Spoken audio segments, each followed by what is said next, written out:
Hi everyone and welcome back to another video. Today I will show you how to deactivate your Facebook account. So let's get started. First of all, you have to open your Facebook. Now go to your account. Now you have to select account and privacy, and then you have to click on settings. Select your first account center. Now you have to select personal details. Here you will see the last option.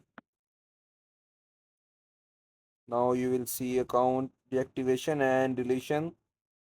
Now select your account that you want to deactivate, and here is the last step. Here if you click on deactivate, your account will be deactivated, and if you select delete, your account will be deleted. So that was the quick tutorial, and don't forget to like and subscribe to our channel.